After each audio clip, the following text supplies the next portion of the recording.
पूर्वोत्तरे प्रज्वलिकानिधाने सदा वसन्तं गिरिजासमेतं सुरसुराधिपतिपादपद्यं श्रीवैद्यनाथं तमहं नमामि। अर्थात जो पूर्वोत्तर दिशा में चिता भूमि वैद्यनाथ धाम में पार्वती जी के साथ सदा ही विराजमान हैं और देव दानव जिनके चरण कमलों की आराधना करते हैं, उन्हीं श्री वैद्यनाथ धाम नाम से विख्यात परम शिव को मैं नमन करता हूँ। आप सभी मित्रों को मेरा सादर नमस्कार। आपके अपने चैनल पौराणिक सनातन कथाएं में आप सभी का हार्दिक स्वागत और अभिनंदन है। मित्रों, आज हम इस वीडियो के माध्यम से झारखंड के देवघर में स्थित बाबा बैद्यनाथ धाम, जिसको बाबा धाम के भी नाम से जाना जाता है, उस बारे में, उनकी कथा के बारे में और उनका पौराणिक महत्व क्या है, उसकी चर्चा करेंगे। मित्रों, आप सभी वीडियो के अंत तक जरूर बने रहिएगा, क्योंकि शिव जी की कथा अत्यंत ही प्रिय होती है और उससे अत्यंत ही कृपा प्राप्त होती है। तो दोस्तों, यदि आप अपने इस चैनल पर नए हैं तो सबसे पहले चैनल को सब्सक्राइब अवश्य करें और नोटिफिकेशन के लिए बेल आइकन को दबाना ना भूलें, जिससे समय समय पर हमारी सभी वीडियोज़ की नोटिफिकेशन आपको मिलती रहे। तो आइए दोस्तों, शुरू करते हैं। मित्रों, इस वीडियो में मैं कुछ बाबा बैद्यनाथ धाम के बारे में ऐसी जानकारी दूंगा जिसके बारे में मुझे उम्मीद है कि आप लोगों को शायद अभी तक नहीं पता होगा। तो दोस्तों, इस वीडियो में अंत तक बने रहिएगा। वहाँ पर कुछ एक चंद्रकांत मणि की कथा है, उसको भी मैं बताऊंगा, उसका रहस्य बताऊंगा, और वहाँ पे पंचशूल क्यों लगा हुआ है उसका भी महत्व मैं बताऊंगा। तो आइए दोस्तों, आप लोग अच्छे से कथा का श्रवण कीजिए। भारत के प्रसिद्ध शैव तीर्थ स्थलों में झारखंड स्थित देवघर का बैद्यनाथ धाम अर्थात बाबा धाम अत्यंत महत्वपूर्ण है। जहां पर यह मंदिर स्थित है, उस स्थान को देवघर अर्थात देवताओं का घर कहते हैं। यह स्थान माता सती के 52 शक्तिपीठों में से एक है। कहा जाता है कि यहाँ पर आने वाली सारी मनोकामनाएं पूर्ण होती हैं। इस कारण इस लिंग को कामना लिंग भी कहा जाता है। इस स्थान के अनेक नाम प्रचलित हैं, जैसे हरितकी वन, चिताभूमि, रणखंड, रावणेश्वर कानन और हाद्रपीठ। मित्रों, इस स्थान को हाद्रपीठ कहने का आशय यह है कि यहाँ पर माता सती का हृदय अंग गिरा था, और जब माता सती का हृदय अंग गिरा था, इसलिए इसको हाद्रपीठ भी कहा जाता है। आइए बाबा बैद्यनाथ धाम से जुड़ी पौराणिक कथा को श्रवण करते हैं। श्री शिव महापुराण के कोटि रुद्र संहिता में श्री बैद्यनाथ ज्योतिर्लिंग की कथा मिलती है। एक बार की बात है, राक्षस राज रावण मनोकामना लिंग की स्थापना लंका में करने की इच्छा के साथ कैलाश पर्वत पर भक्तिभाव पूर्वक भगवान शिव की आराधना कर रहा था। बहुत दिनों तक आराधना करने पर भी जब भगवान शिव उस पर प्रसन्न नहीं हुए, तब वह पुनः दूसरी विधि से तप साधना करने लगा। उसने सिद्धि स्थल हिमालय पर्वत से दक्षिण की ओर सघन वृक्षों से भरे जंगल में पृथ्वी को खोदकर एक गड्ढा तैयार किया। रावण ने गड्ढे में अग्नि की स्थापना करके हवन अर्थात आहुतियां प्रारंभ कर दिया।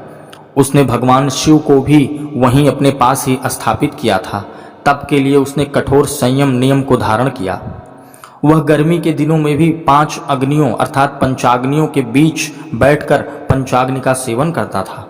तो वर्षा काल में खुले मैदान में चबूतरे पर सोता था और शीतकाल में आकंठ जल के भीतर खड़े होकर साधना करता था। इन विधियों के द्वारा रावण की तपस्या चल रही थी।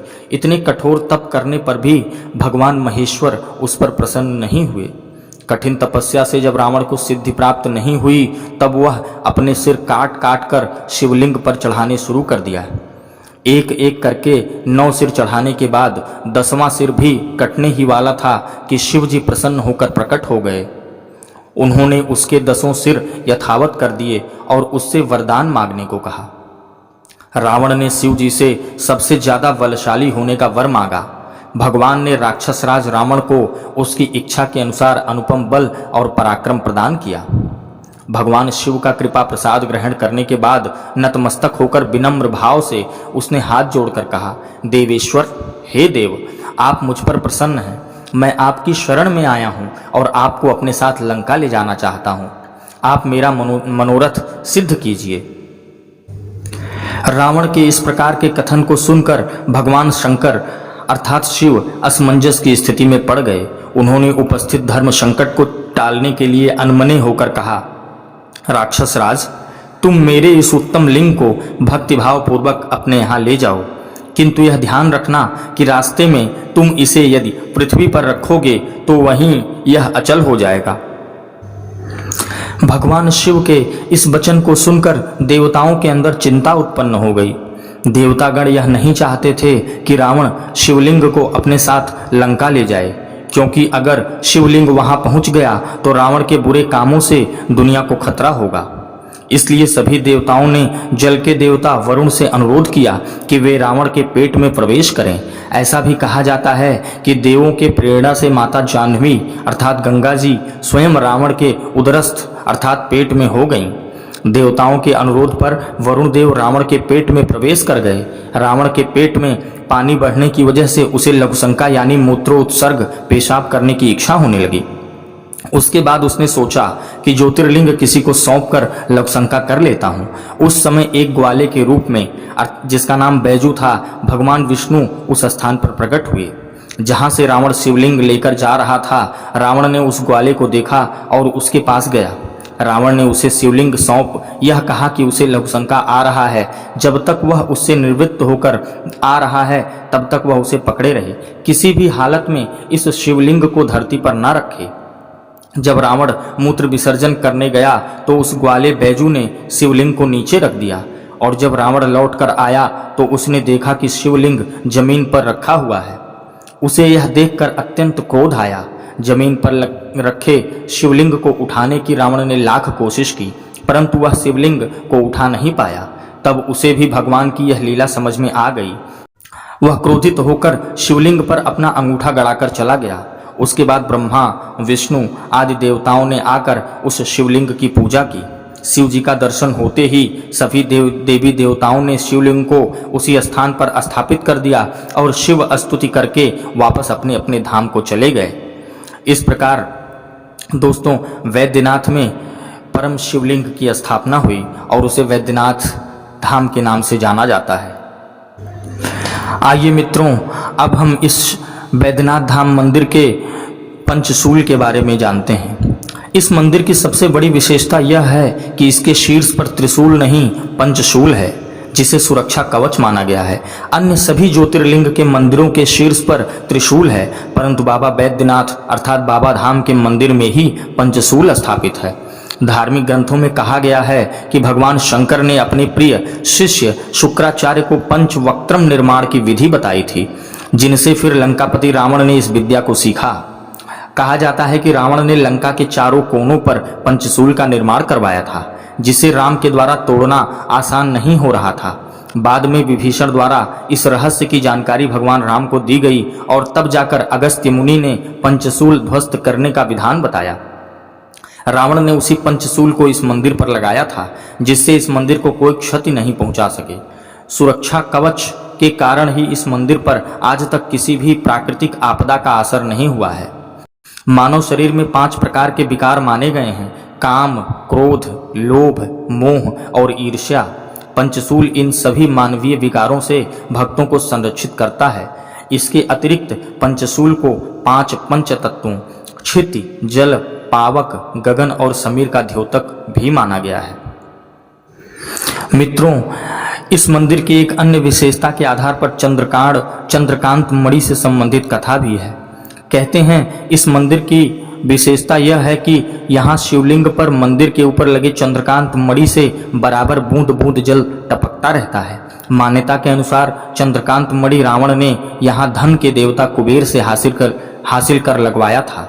चंद्रकांत मणि अष्टदल कमल की आकृति के बीच में लगा हुआ है।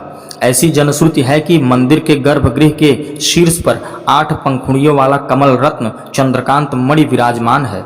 हालांकि यह चंद्रमणि दिखाई नहीं देता है। इस चंद्रकांत मणि से टपकने वाली जल की बूंदों से ज्योतिर्लिंग का जलाभिषेक होता है।